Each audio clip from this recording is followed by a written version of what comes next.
Audrey Bunny. A story by Angie Smith, with illustrations by Breezy Brookshire. Read by the author. The little bunny looked up from the bottom of the big, dark barrel.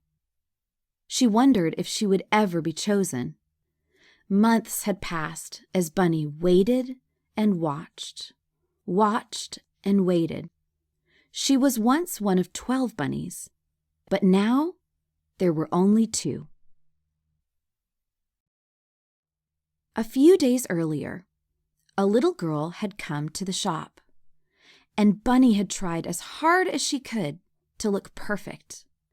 For a moment, the little girl had looked right at her and even said something to her mother, but the bunny couldn't understand. Then the little girl left, and the bunny knew why. Bunny wasn't like the others. She had a smudge right over her heart. What little girl would want a messed up toy?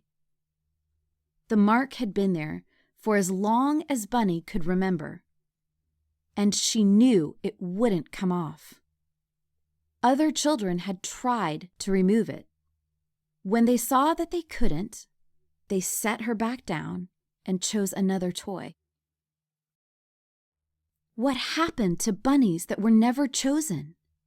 Did they live in the barrel forever?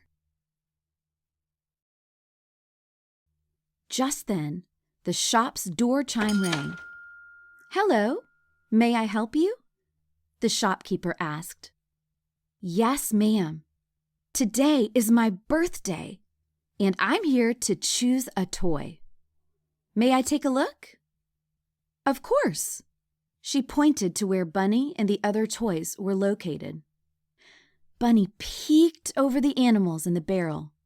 It was her. It was the same little girl from a few days ago. She straightened her ears as high as they would go and squeezed her eyes shut as the little girl walked in her direction. She was too nervous to look. Could today be the day she got picked? She felt the girl's warm hands touch her ears. Then she remembered her mark. She couldn't let the little girl see that she was a messed up, not so perfect bunny.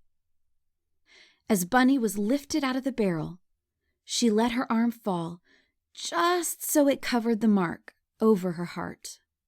"This is the one! This is the bunny I want for my birthday."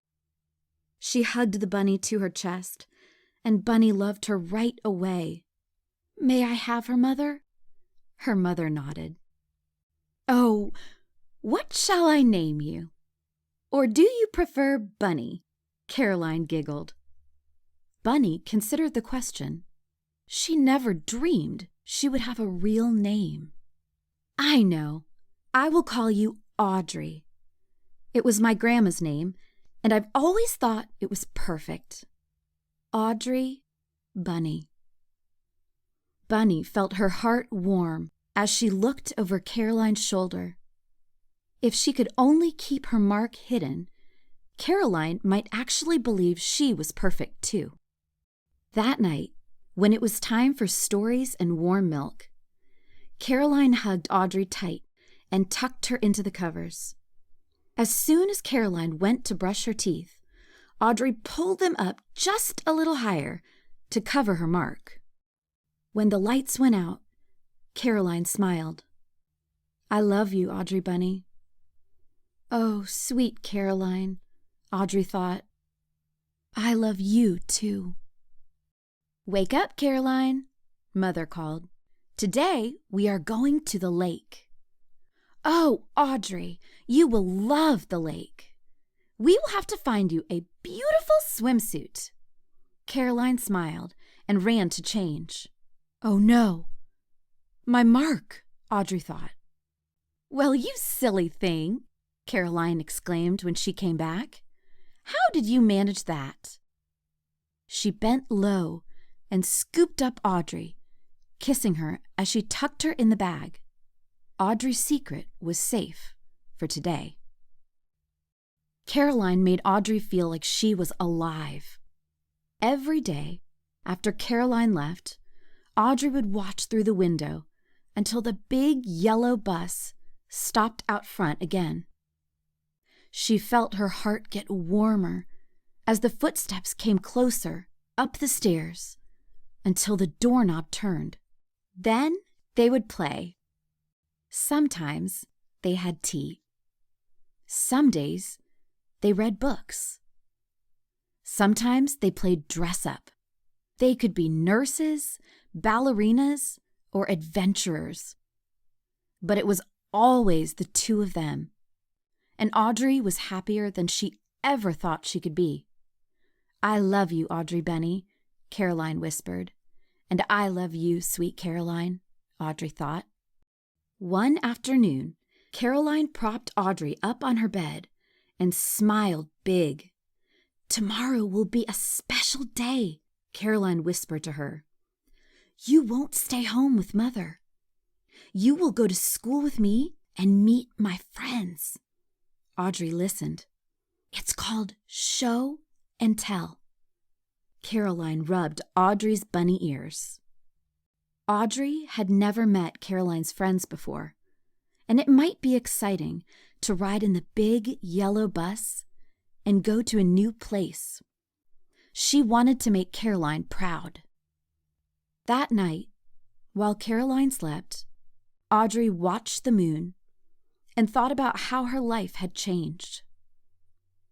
It was too wonderful for words.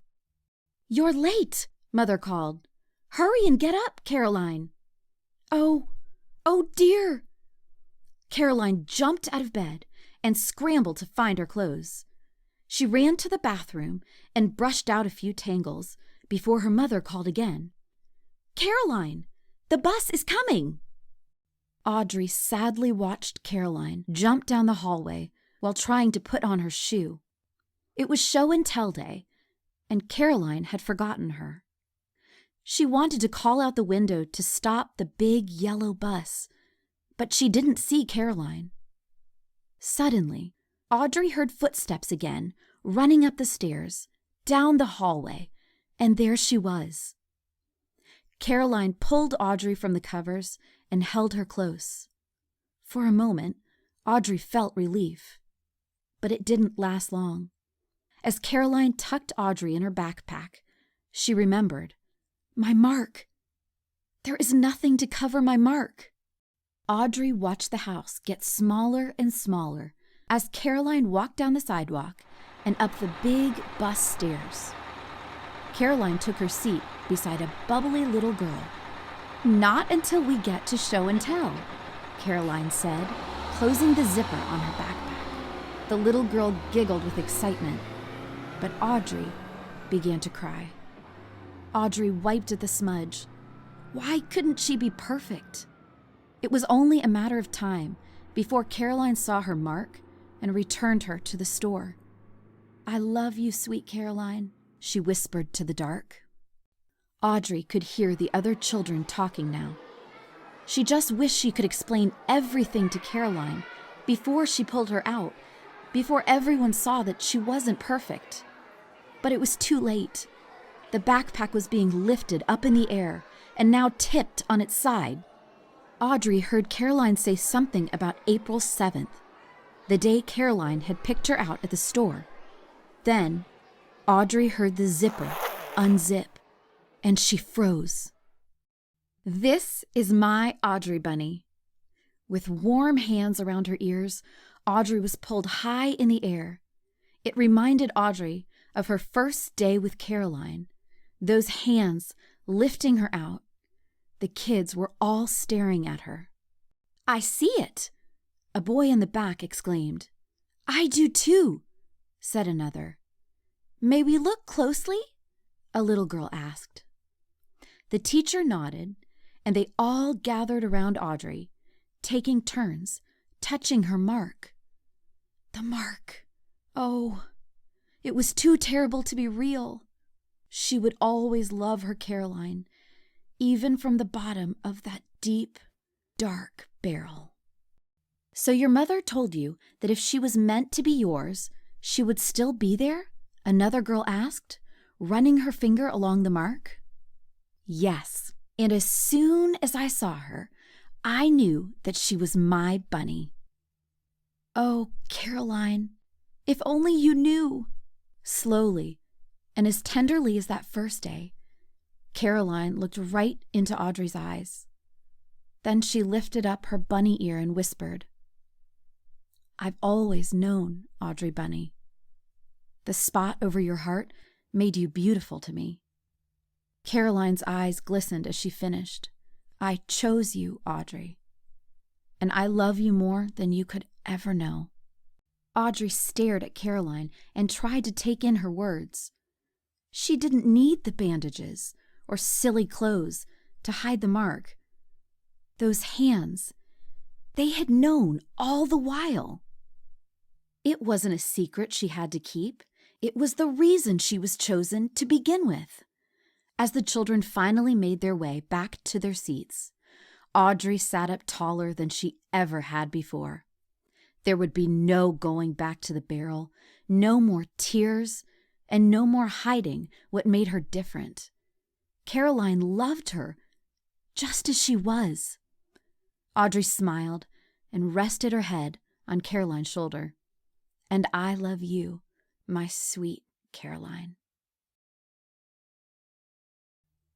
I praise you, for I am fearfully and wonderfully made.